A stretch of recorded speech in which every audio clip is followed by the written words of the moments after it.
it's streaming. Yeah. So give a but she will introduce us. Okay. I introduce. Which, how do I introduce her? Chair of Commission on Ecosystem Management. Okay.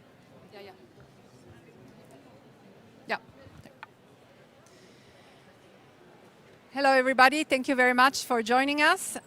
This is actually the last event of the day, and we are going to have 45 minutes to talk about third-party certification system for the IUCN Global Standard for nature-based solutions. And I'm very pleased to welcome Angela Andrade, Chair of the Ecosystem Management Commission of IUCN, to give an opening and to welcome us today. Thank you. Angela, come on. Thank you very much, Julia, for the introduction.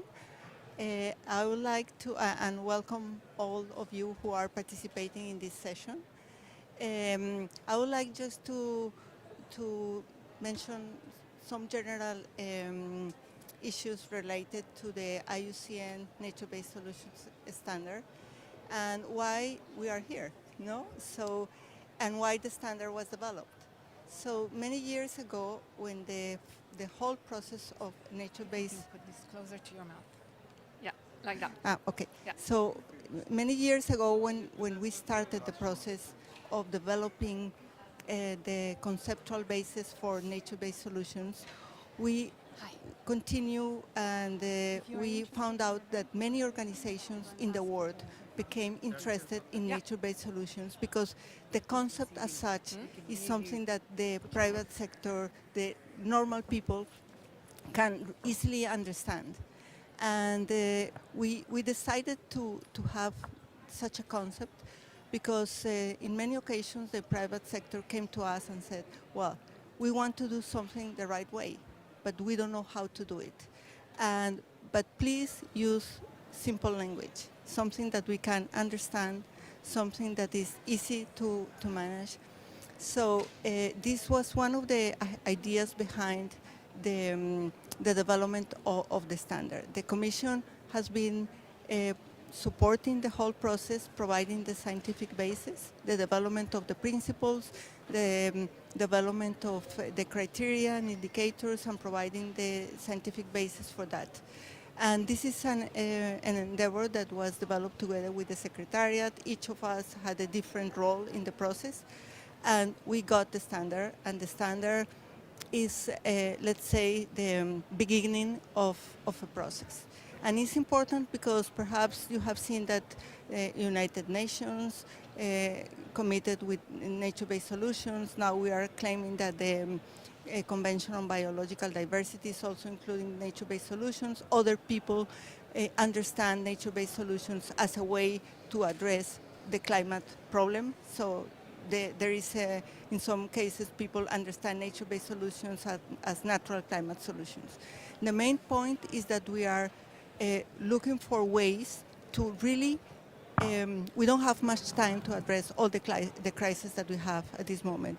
And we need to provide a good tool that is addressing all the problems in an integrated manner, mainly to avoid trade-offs, because we are living the consequences of existing trade-offs from past decisions that in many occasions are the result of actions that are implemented without considering the impact on biodiversity, the impact on the climate, the impact on the social and economic components of any areas. And of course, the important issue related to local populations and indigenous peoples. So the standard, I'm not going to explain the content of the standard, but it was developed in the first stage as a self-assessment tool because we thought, and we are still of the view that a common understanding of what nature-based solution occasions, the direct connection with the climate change mitigation issue that many people are using this concept for that is not enough. It might be one of the global societal challenges that we need to address. But the point is that, and the main message is that we have to do it in an integrated manner. It's a learning by doing type of standard in a way that should be improved, and the more knowledge we have after the implementation, the better the standard will be. But we have been discussing, and during this process, if a self-assessment tool is enough, or if we should go quickly to third-party certification. There are still many questions to how to do that. If the best way is to engage with other certification schemes that are already in place, or if we should be slower, let's say, and perhaps develop our own process. So these are some of the questions that I think will have to be addressed, discussed, see if that is feasible, if there is a compatibility between all, and well, what's needed to do that. But the point is that we see that the standard will help us to speed up the process, to really implement actions that are based on nature, but also contribute to the biodiversity, to the social communities, the indigenous peoples, and that we are not really creating more problems than the ones we have. So yeah, with this I think that the main topic, and perhaps you know that the IUCN is establishing the International Standard Committee as a mechanism also to supervise and the implementation of the standard, but also to make quick decisions on what's the best way to have this certification process. And because we also need to guarantee that the nature-based solutions that are promoted are high quality actions, no? And because what we have seen all over is that many people implementing any action, they call it nature-based solutions, and that's not the case. So the standard has to be implemented in an integrated manner. All the criteria, all the indicators are relevant. So I think that the main discussion is this, and what are the steps needed to do that? Because, well, you know more than I do related to the process, the certification process that are for other areas related to nature-based solutions.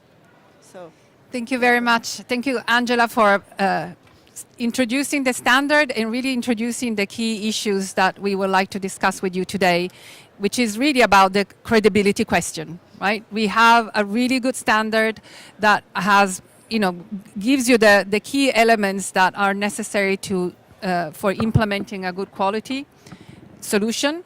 The question is, how do we ensure that these are done properly and that there is credibility? So when we say a third-party certification system, today this is actually really the first time publicly we're going to talk about this. We had a discussion with our Director General last week about which way should we go for, and this is really what we have agreed.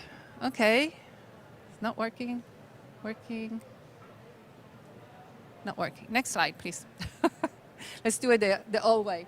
All right, so what we are looking at, this is where we would like to be, is that any business entity that is interested in obtaining a third-party certification of their nature-based solution will do this in accordance with to the IUCN standard. Will do this by applying for certification from a certification scheme that is working in partnership with IUCN. So that means IUCN will work with others. So, for example, we would work with FSC, and I'll tell you why I mentioned FSC.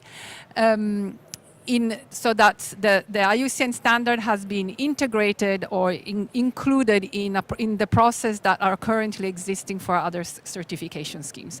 So basically, is that IUCN will not implement a separate certification scheme running on its own, focusing only on MBS. So this is basically what we are going to be doing. We are going to work with other schemes, and then we're going to find ways to recognize these schemes and also find ways for this certification to include the IUCN NBS logo and NBS claims. Next slide, please. It works now? Perfect. Thank you. Okay, so key elements, so I'm not going to go into much details and I will explain you why, but key elements that we would like to retain is that, well, IUCN will remain the owner of the standard and, as you probably all know about how certification schemes work, you have the standard setting process and then the certification process. So in this case, IUCN will remain the standard setting process and owner of the standard and any change in the standard and any interpretation of the standard. We will have a recognition process that will enable us to work with certification schemes that have certain criteria, fulfill certain criteria. I don't tell you the criteria because I don't know the criteria at the moment. This is one of the things that we're going to work on in the next months. And that recognition will give the scheme the possibility to work with IUCN, define this common, this coming together of standards, and to certify, and therefore to use the IUCN NBS standard logo and claims. One thing that we would like to do is to keep a centralized common monitoring and evaluation and learning system so that we can bring together the knowledge generated by all the certification schemes and all the the certificates around into a common pool of information.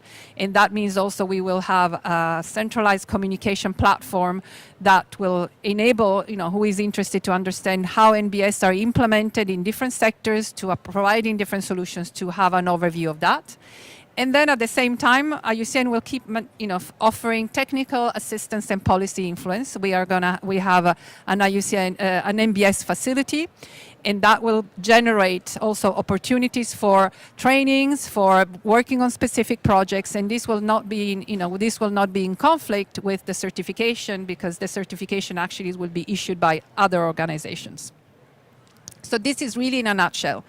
And the important thing is that we are going to develop this system in partnership already. So it's not IUCN coming up with a done deal and then going out and saying who wants to come with us. We have developed the idea, and this is pretty much what I shared with you. And we have already got confirmation from 5 schemes that are interested in working with us. So the next steps, which will start next week, is really to contact these 5 schemes. And we are talking about Forest Stewardship Council, the Gold Standard, IRMA, which is the Initiative for Responsible Mining Assurance, Fair Trade International, and the Global Sustainable Tourism Council, to work with us and develop all the tools that are needed to make sure that this partnership can take place in a credible way, and then certification can happen. How long is going to take? We hope fast, but we know some of these issues are not easy, sometimes, especially when we talk about standard settings, changing standards, there is a whole consultation process. And one of these things that these certification schemes have in common is that they are all members of ICO, which also requires all the standard setting process to follow certain procedures. And also IUCN has developed our standard in accordance to ICO. So this is basically where we stand today. But the idea of today was really to get feedback from the audience, starting from our 3 speakers, one from Forest Stewardship Council, sorry, I'm a little late, a little tired today, Ana Karina Perez from Forest Stewardship Council, Juan Pablo from Fair Trade International, and Mega Morikawa, not from a certification scheme, but from the receiving end. She works for a company that has tourism assets. They also know very well the Global Sustainable Tourism Council, but also from their position, what is important. So I like why don't you come up here so we can ask you one quick question, and then I would like to hear from the audience about their feedback, their concerns, their ideas, their suggestions, because this is really starting. We have really nothing set, so it's really a good opportunity to this kind of public brainstorming phase. So I'll start with Ana Karina, really about asking you, you have accepted to come on board, and why? And where do you think are the main opportunities for this partnership approach? Thank you, Julia. So for those who don't know what FSC is about, FSC is an international multi-stakeholder organization that promotes the responsible management of the world's forests through a certification system, of course, guided by international standards. So regarding your question, Julia, I think this is a great opportunity, and at FSC we are really looking forward to exploring with IUCN how this will be moving forward. Two things. I mean, the learnings and the experience that the organizations bring, it's a main driver for this to happen. And overall, forest certification is indeed a nature-based solution. So it's really great to see these synergies coming together into an overall framework. In the case of forest management certification, we are talking about nature-based solutions in about 220 million hectares worldwide. Indeed, having management according to sound social, economic, and environmental safeguards. So this is something very, very important for us. IUCN, for sure, it's a leading organization in the field of conservation, bringing science and policy together. And FSC comes with the forest management side. But with the certification, FSC also brings this ability to translate solutions to incentives that are adopted by businesses. So this is something we are very interested in exploring with IUCN, how we can indeed harmonize the nature-based solution standard with FSC certification. This is really key for us. And another important synergy we observe, in 2018, FSC released its ecosystem services procedure, which enables forest managers to make claims, verified claims in relation to climate, to biodiversity. So this is also a very important element of seeing how all these elements could be, or as standard and certification from the FSC side, could be harmonized. In terms of the positive outcomes, is this part of the question? Yes. In terms of the positive outcomes, most of all, it's really about a sustainable development model, bringing the opportunity for players, for different actors to demonstrate benefits to nature. And for FSC, for IUCN, this is really important because it's really connecting from the top to the detail how contributions to global challenges such as climate change, biodiversity loss, social inequities. What does it mean on the ground? So how can you demonstrate that? So this is an important outcome of the process, a model, number one thing. And I would say another important outcome that hopefully comes out of all this learning and this collaboration we are very excited about is about building a path towards resilience, because this is what we need. This is what, in FSC we are talking about a 2050 billion of vision of resilient forest sustaining life on Earth. And it's really about building that path towards resilience and about understanding how we together can we work together, collaborate and catalyze change. And this is definitely an example about that. So, something very final and linking with this catalyzing change and collaboration, it's really about connectivity in the landscape. So IUCN coming from the conservation side and FSC also bringing like the business and the production side of things. So I think this is very exciting because we could start integrating how all these solutions work in the wider landscape. So thank you, Julia. Thank you very much. Thank you. So over to you, Juan Pablo. Same first part of the question. Why? Don't worry. Sorry, it's complicated. I know. Why Fair Trade International agreed to come on board for this first development phase, and then what do you think are going to be, based on your experience in developing standards and schemes and certification, what do you think could be the main obstacles, and what could we do in the next months to overcome those obstacles? Sure. Well, first of all, thank you for the invite. This has been really last minute, so it is very interesting because it's also show the openness of IUCN to partner with organizations like ours. So for those that doesn't know, Fair Trade, probably you will recognize the logo in our products, coffee, cocoa, tea, bananas, in the supermarkets. Yes, fair trade is a voluntary sustainability standard, but it's also a trade movement. And this movement is rooted in partnerships between producers, workers, and consumers. And for most of our commercial partners, working together with smallholder farmers and labor organizations towards their climate ambitions, this is where we see nature-based solutions having a great offer to their business. How to stimulate this partnership towards a really more credible achievements in terms of their climate commitments. Now, about the add-ons that Fairtrade could add to the question, I would say that based on our experience, we have a couple of decades already working on certification standards and developing criteria, etc. And we know that standards alone are important, but it requires a little bit more things. You know, like, for instance, a logo and a brand that you clearly mentioned, clear metrics and how to measure those metrics, but also understand the cost of implementation of that and how these costs are going to be shared among the different partners. And this is where Fairtrade has an add-on on how to establish fair prices and fair cost of distribution of the cost in a more equitable way. This is kind of our thing.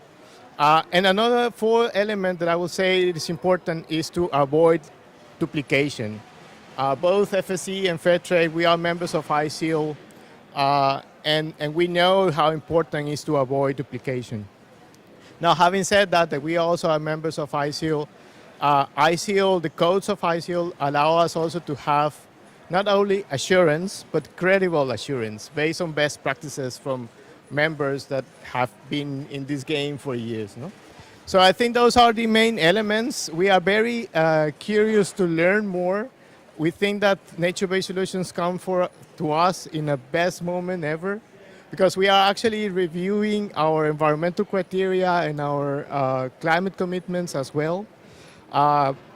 Next to the typical commodities, Fairtrade also have standards for precious materials, so gold and silver and mining is one of the areas where we want to go a little bit further.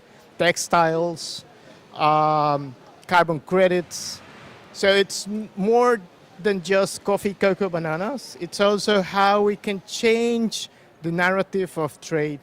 And that's maybe where we want to look at nature-based solutions as a way to really impact those new, most needed trade relations. I just want to end it up saying that one of the things that we think Fairtrade can add to the discussion of nature-based solutions is our track record in human rights and environmental rights due diligence with companies. As I mentioned, Fairtrade carbon credits and our relation with the gold standard. The discussion on living incomes and living wages for producers and workers. And well, this is what we think that this partnership can be a very nice way to scale nature-based solutions to the next level. Yeah, thank you very much, Juan Pablo. And a lot of the issues that you have mentioned are certainly recognized in the NBS standard. By the way, early this week, IUCN signed an MOU with ILO about nature-based solutions in labor. So it's all part of the definition, and therefore is also is going to be certainly in line with your standard. Megan, over to you. From the perspective of the receiving end, what do you think, like, for example, a hotel could benefit from having a certification that includes nature-based solutions? Thank you, Julie. And it's really interesting to hear the perspectives from others, especially as it's complicated is the answer. But so Iberostar is an accommodation provider, and I can talk about us in a little bit. But I think the gist of it is that tourism is a very massive and a very heterogeneous industry, and I think these are some of the things that we need to consider in terms of how it is that turning NBS into a certification could be within the tourism sector. The synthesis of my analysis, I think the best pathway to do so is with working with GSTC as a part of that pathway. But I think it's also important to recognize tourism was one of the fastest growing industries pre-pandemic. In fact, it was the second fastest growing industry behind manufacturing. So it's a massive industry. It's incredibly heterogeneous. Tourism includes everything from the Airbnb that your friend is hosting from their apartment and their extra spare room, to the massive tourism chains, to the airlines, to cruise ships, to the online tourism agencies. So I think it's an incredibly heterogeneous model. It's one that also does have a number of certifications and standards that do exist that have been really challenging to standardize across the sector, because it includes various components, right? We have the construction of the building itself, and so there are many hotels that have LEED certifications on the actual construction of the facility. But then there's operations certifications as well, like EarthCheck certifications, et cetera. And then I think what's also important as well is to consider why you would certify something, right? Because you would certify something in order to gain better access or to gain client recognition in many instances. And in this sense, even though more and more travelers are demanding that businesses work towards more sustainable operations in the tourism sector, there's not a lot of widespread recognition of many of the certifications that are already available in a lot of travel and tourism accommodation providers, as well as we've often found that that certifications can be very challenging for small and medium enterprises and accommodation providers to actually pursue in the first place. It's one of the reasons why some of the largest online booking agencies like Expedia or Booking have actually worked to include certifications as one of the considerations, but have gone beyond that as well and said, can you tell us a little bit about what your hotel is doing so that we can give the market more access to what sustainable travel can look like? And so as a result, that also makes it very complex, right? But on the other side, tourism is an industry in which nature-based solutions are incredibly relevant and incredibly applicable and needed to be at scale. It's one of the only industries that depends on nature alive, not necessarily as an extractable commodity, right? And a lot of the work that is saying a shark is 80 times more valuable alive than as nature in the first place. And I can tell you a little bit of the ways in which at Iberostar we're already investing in utilizing the IUCN Nature-Based Solutions Standard to evaluate whether or not these solutions can be applied within our business context. So Iberostar is a Spanish-based luxury tourism group that is family-owned. We have 120 properties in 19 countries around the world. 80% of those properties are coastal. We have a family who has a strong commitment to the oceans because they come from an island in Mallorca and always built values of being guests in destinations in all of their operations. But in the Caribbean, we've discovered that there's about 5.6 square kilometers of coral reefs that are providing ecosystem services to our properties that mitigate the number one risk that our executive committee and a leadership committee have demonstrated threatens our properties in the Americas, which is exposure to extreme weather events like flooding and inundation and hurricanes from climate change. So as a result, we're working to use the nature-based solution of reef restoration with the purpose of increasing coastal protection of these sorts of properties. And it's interesting because as this is something that makes business sense for us to be able to reduce damage during extreme weather events, if it is possible to implement these solutions in the first place, I do, since this is a discussion as well, struggle to see where in the customer experience we would utilize these labels in terms of communicating with clients because of all of the diverse other topics of why the online travel agencies are going beyond certifications already in many of these instances to talk to consumers. But it's certainly an interesting discussion, and as the consumer starts to travel again and starts to think about the ways in which they can take actions to travel more sustainably, possibly certifications will be a much more important component of that as they're starting to make their decisions. Thank you. It's, I think, a very important element that is emerging is that it's complex, that the world of certification, we target large companies, but then today, but also the other days we were having a discussion, let's not forget about, the small and medium enterprises and make sure that they are not excluded because we are talking about certification. So definitely this is one of the key, questions, but the first phase will be really coming up with the questions, and I will call you next week because that's when the first meeting will be. Let's write down all the questions that we need to keep in mind when developing the system. So this is really a good opportunity for you to give us your questions, and it's not just necessarily for the audience, for our speakers, but also questions that you think are important to keep in mind when we will develop this partnership system. So we have still a good a good 15 minutes to do this. So anybody is interested? Yes, could you just introduce yourself? Hi, Fanny Bronstein from the IUCN French Committee. So I just have maybe a small clarification, but I think I have the answer. Is it this certification only for businesses? And if so, why? Or is it for all organizations implementing NBAs? Okay, so we will start with sectors. So we are trying to cover the space of, let's say, a company that is developing a mine and is going for a certification for the mine, and then they want to add on a nature-based solution, or let's say a farmer that is getting certified for his coffee and they want to add a nature-based solution. So this is the space we're going to cover for the moment. So for those who actually see a business value also from using the logo, and right now if we don't do something, they will just find a way to start talking about, and my product comes from nature-based solutions. So yes, for the moment, this third-party certification will be for businesses that will see a value. Honestly, for project developers, let's say that they just have a good project, we need to make the business case. They might not see the business case for actually going through certification, because let's not forget that certification at a certain point has the cost, and the cost of verification sometimes can be quite substantive. So you have to come out with something that has a value on the market. So it could be that it might be for example, financial institutions. Then NGOs might be interested in getting certified. But so this is it's something to put on the list. Yeah. Sorry, Radhika, my name's on the list. I'm not standing up, Julia. I'm just going to wait till the end to say a few words. But also to clarify that certification is not the only way to access NBS. It doesn't mean that we're making it exclusive and conditional that you have to certify to access NBS. On the contrary, most people using it will not probably opt for certification.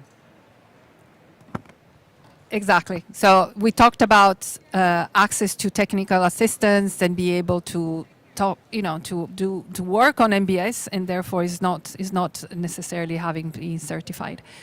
In the back.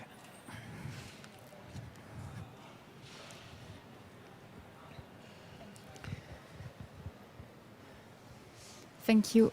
I would like to ask you about the issue of additionality. I don't know if you can hear me. Okay, thank you. For example, a farmer who wants to certify his system, and want to add nature-based solution. Do you include additionality in your standard, the evaluation of the additionality of such nature-based solution comparing to business as usual, I would say? You want to take this? Yeah. Well, maybe to put it as an example, let me explain how we are working with the gold standard. So, for instance, we have a producer organizations or a cooperative in Ethiopia, Oromia. They produce coffee, and they sell their coffee in I think Germany and Finland. Anyway, on the fair trade terms, but they are also implementing a project for improved cook stoves. So the emission reductions can get another certification based on the standards of gold standard, and they are also trading the carbon credits on the fair trade terms. So they can claim a price for the coffee and a price for the carbon credits. So that is the complementarity, and we have agreements with gold standard to not duplicate, but have an add-on on top of the methodological criteria of gold standard. So those are the things that we are also seeing. Another example is, for instance, with cocoa producers in Ghana, our commercial partners are purchasing cocoa on their fair trade terms, but they are also investing in a project to stimulate what they call dynamic agroforestry systems to stimulate more climate resilience among these cocoa producers, because countries like Cote d'Ivoire, Ghana, have very high ratios of deforestation.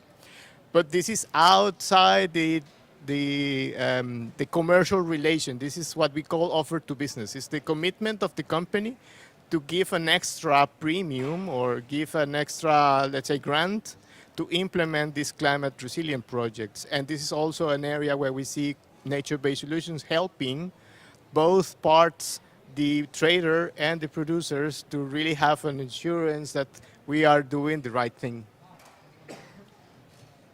Thank you, Juan Pablo. Sorry. Thank you very much. My name is Mariana from Colombia.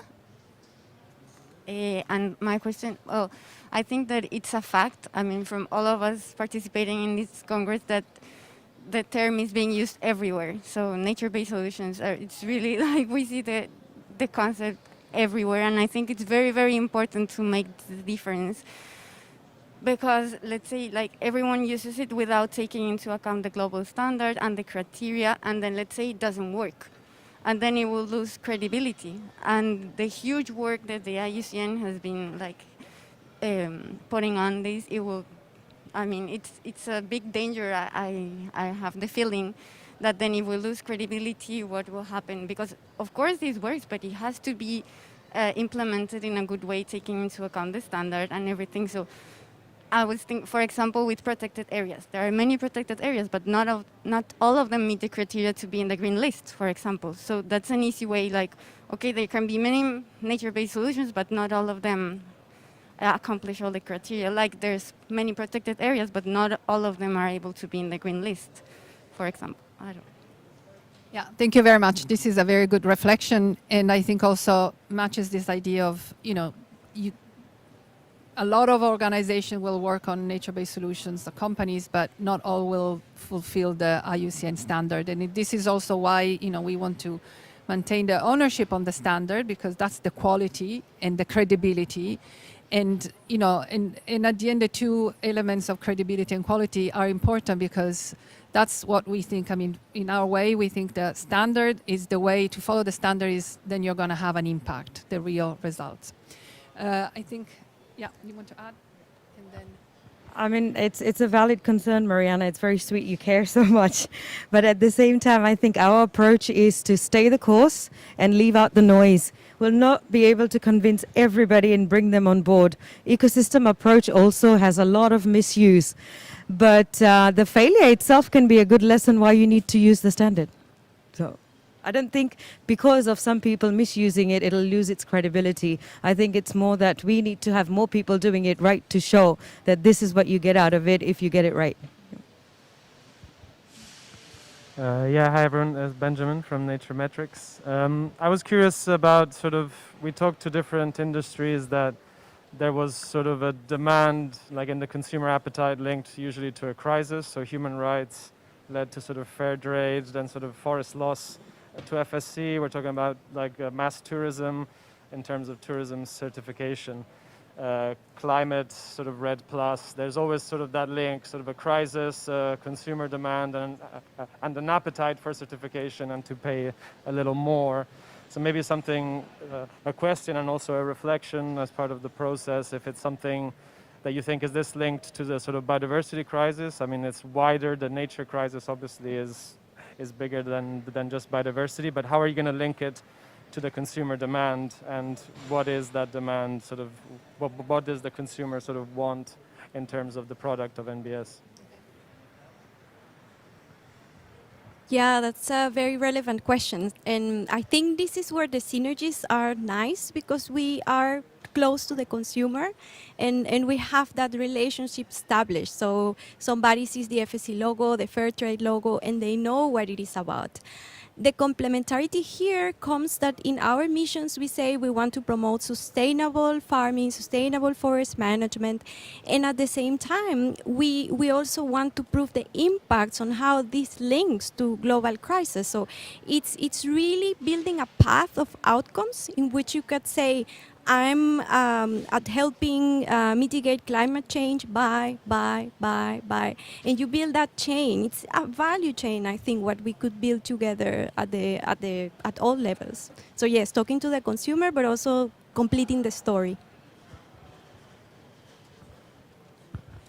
Thank you, Anna Karina.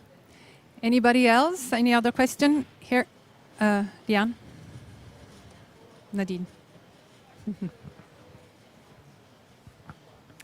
Just reflecting, this is actually amazing. I can still think at day, 4 or 5 of the Congress, this has been really interesting. And the contrast with the FSC and Fair Trade International, I'm just brainstorming now and maybe a question to think about, but like they came about because there was a very real issue that got the public's attention. So FSC, I don't know the origin story, I'm guessing it's probably something to do, they're cutting down the Amazon, probably. Fair Trade International, you know, news around workers being mistreated, abused, etc. I don't know. And MSC has, their equivalents. So I'm wondering what would be the equivalent for an MBS if it was consumer facing. I don't know if it's necessarily consumer facing, but if it was consumer facing, I think you need to, work with David Attenborough or somebody. Is it making the links to Planet Earth? I don't know, but like, what would be the compelling consumer reason that they would look out for this and go, this is what I need to do. But if there isn't a really compelling consumer reason, then it's also, is it really consumer facing? Is it also then maybe to others? I don't know. It's just a reflection, not necessarily a question to answer, but what would be the equivalent? Anybody has ideas on what could be the answer? Are we still functioning at this time of the day? Does it have to be a crisis, or maybe can we start exploring the space of opportunities, saying we can address multiple problems by doing things in a different way? I don't know. Ideas? Yeah. Well, maybe not from the consuming point of view, but in the evaluations that we do, in the performance, sensing what is the urgency of producers worldwide, they always say climate change. Climate change is really affecting the life of smallholder farmers. And for us, it's just a matter of fairness. So we have to do something. It's fair for them to us dedicate time and effort. And I think there's a growing a growing number of consumers that has this awareness, and they look at our products in the market because they are concerned also. And those voices are getting bigger and bigger every time. So you see it, for instance, one of these fast food companies in the US a couple of years ago saw a significant decline in their numbers, and it was because of bad practices. People were not very keen to consume to this company because they were not really committed to sustainability, etc. So they were forced to change. And now you see this company ranking very decent, I would say. And we see that every time. Most companies come to us because they are seeing that the consumers are making for them to change the supply, the sourcing, the way they source. No? So I think it's part of education also, how we can work together to educate the consumers in a way that we can stimulate those changes.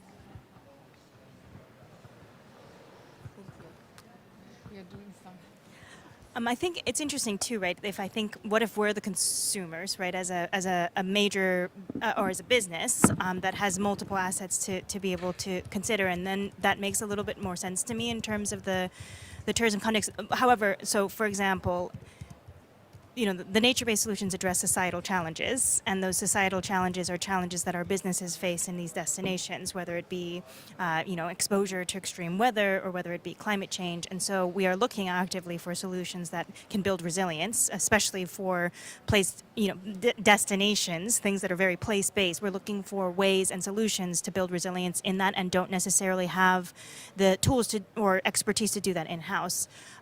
What would need to exist before that would be providers or consultants that could actually implement nature-based solutions for us in those sorts of destinations. But I would trust more if they were nature-based solution certified implementers of those sorts of things to be able to do things like, one of the examples, we needed to do reef restoration, and we actually needed to build our own teams internally in all countries but Jamaica, because in Jamaica there was a company called Seascape Caribbean that was there to integrate and create solutions for the tourism industry on how you could do reef restoration. And like those sorts of individuals could get that sort of standard to say this is a way in which if the businesses had the buy-in to understand that this is a way to solve these sorts of problems that also has other benefits to other societal challenges that the business is facing, that might be an interesting pathway too. Thank you, Megan. Radhika. More questions? One more question. Yeah, because we are... It will be a short one. Luc from France, is the list of metrics you're going to integrate into the certificates already defined? And do you think there is a hope to have only one so that you don't optimize one and minimize another one? So the answer is no. We haven't. We have the nature-based solution standard, and then we have the other standards. So what we are going to look at is how to align, integrate. There are different verbs we can use, and we still have to explore how much that will be.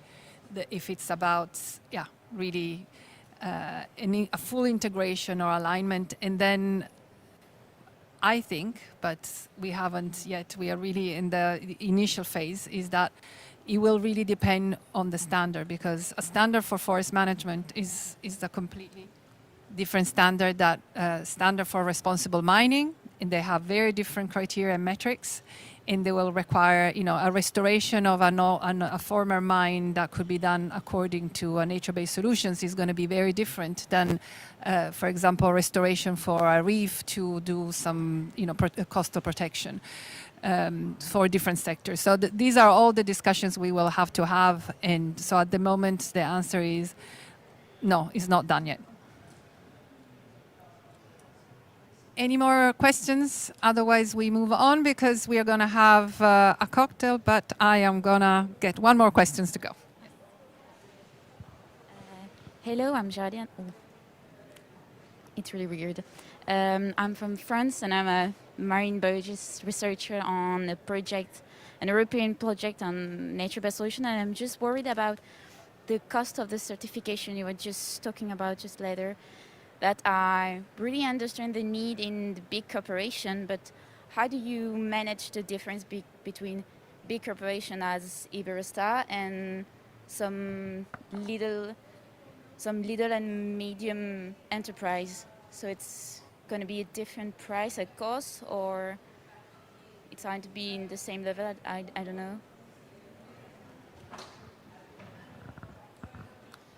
So that will depend. Already, if you look at different certifications for different sectors, they have a very different cost structure, cost and cost structure, because that really depends on the sector that is being certified. If you're talking about mining, has a very mining, and I'm talking about mainstream mining and not small mining.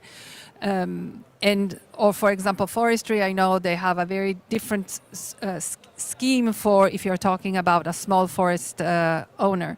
So this again will be based on the certification schemes and how they're going to implement it.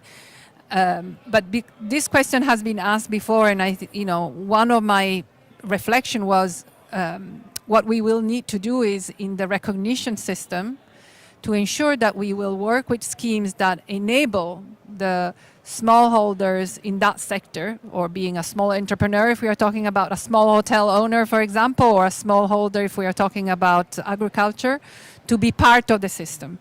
So we will make sure that we will work with organizations that ensure that. So that will be one way to be able to align the costs, making sure that they are not all, that we are not going to prioritize schemes that are only catering for large companies. You want to add anything, or? Okay. All right.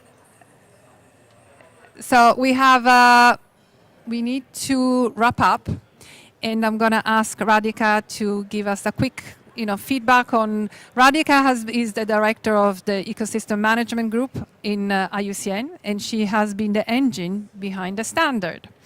And so she's also the engine behind the facility and all the work that is going behind in making sure that NBS is used and has an impact. So she's also the person that really pushed to have this discussion on certification, and that took some time in IUCN to see where we are going. So I'd like to hear from her what she thinks about the feedback she received today and what are the next immediate steps, and then we go for cocktails. Sounds great. Ready for the cocktail part, definitely.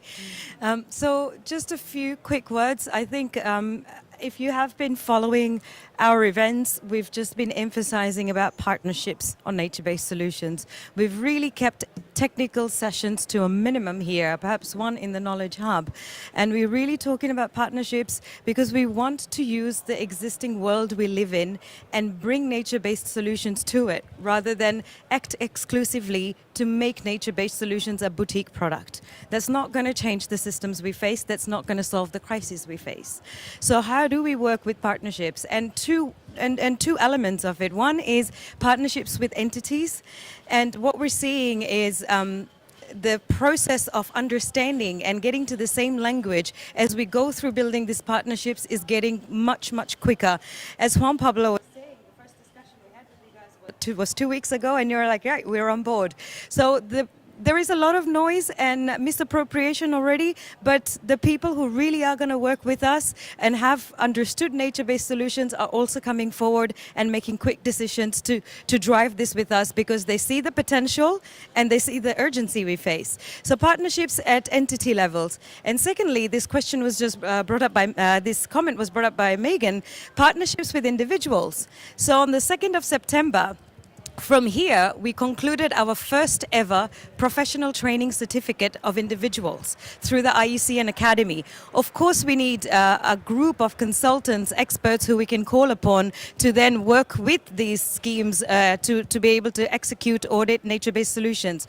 So currently, IUCN has an unintended monopoly on the knowledge and the skills, and we're doing all we can to roll out the capacities and the knowledge so that we can have a pool of experts and knowledgeable people on nature-based solutions around the world. So really looking at partnerships with individuals. If you're interested in taking this professional certificate, we are looking at doing the next one in January. It's a 5-week executive course, and we are linking it to academic institutions like Cambridge, Yale, the Australian National University, to see how that certificate can then be followed up by these academic institutions into diploma, degrees, masters, etc.